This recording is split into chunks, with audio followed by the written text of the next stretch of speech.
Nadira Farid. I'm an Indonesian. I was born and grew up in Jakarta in Indonesia. And then I moved to Melbourne after I completed my first bachelor degree from Universitas Indonesia, or University of Indonesia. And then I moved to Melbourne to study some more. I studied a couple of things. I did a graduate certificate in international business. I did graduate diploma in corporate environmental management, and then the last one I did the last one at the time I did the Master of Environmental Science. And then after that I stayed on in Australia. Well, I am still staying on in Australia, living, working, and generally having fun. My first real job was a bit crappy, but that's okay, that's to be expected. But I went on from there, so I managed to stay in the industry at the time. Environmental assessment and contaminated land environmental assessment and audit. I stayed in the industry for about 10 11 years or something like that. And then I kept on telling people that at the time I had some sort of early midlife crisis episode or something. I don't know. I just felt like, even though things were good, like I had a good job, good career, good pay, and all the rest, and I made my parents happy, but I felt like there was something missing. My life was like work, and stress. You know what I mean? And then I decided, I'm gonna take a long leave, and then I'm gonna go on a little adventure. Growing up, an uncle, my dad's cousin, lived with us. He was a well-known jazz vocalist in Indonesia. Jackie, his name was. He was called Indonesian Algero. He's pretty cool. But other than that, my other uncle from mom's side, he was a jazz aficionado. So he's got all sorts of CDs, DVDs, and at the time there was no DVDs. There's cassettes and LDs. Like the big plate thing.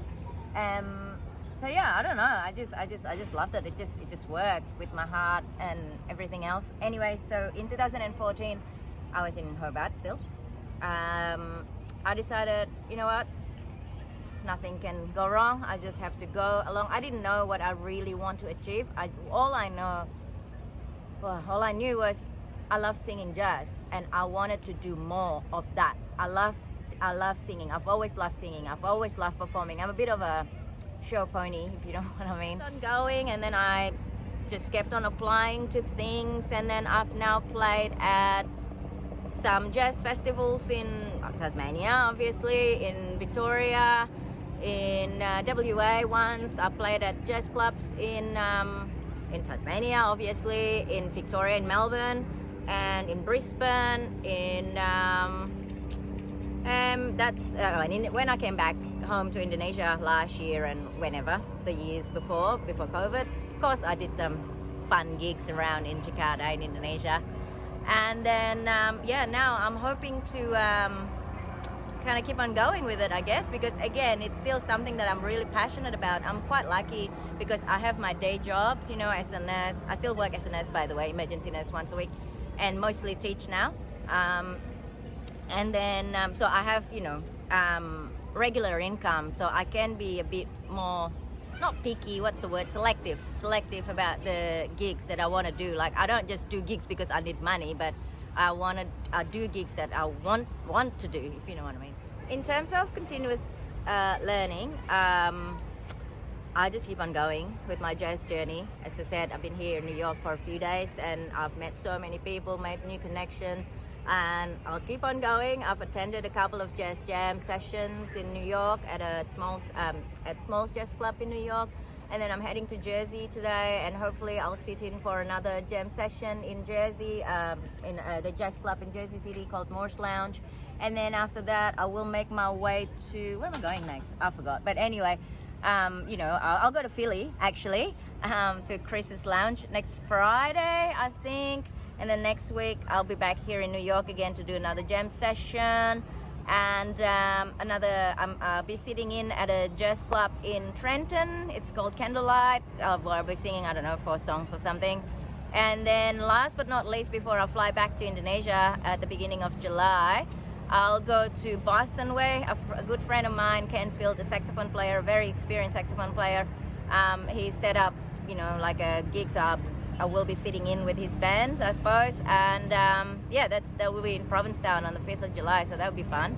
And other than that, I just keep on learning. I just keep on doing what I love to do. I just keep the connections, just continue networking with people, the experienced one, the new ones, because you can learn from everyone. And speaking of learning, my mom, she's a very funny Indonesian lady.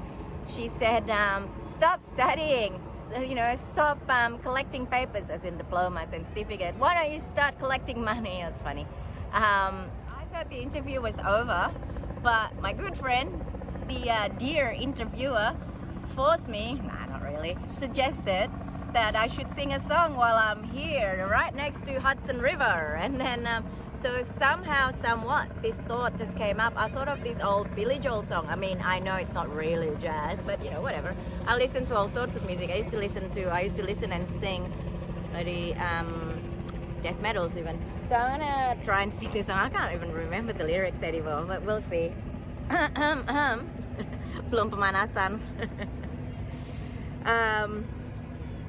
Some folks like to get away, take a holiday from the neighborhood.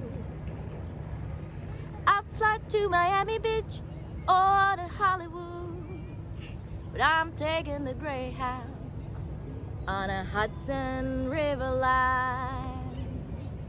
I'm in a New York state of mind.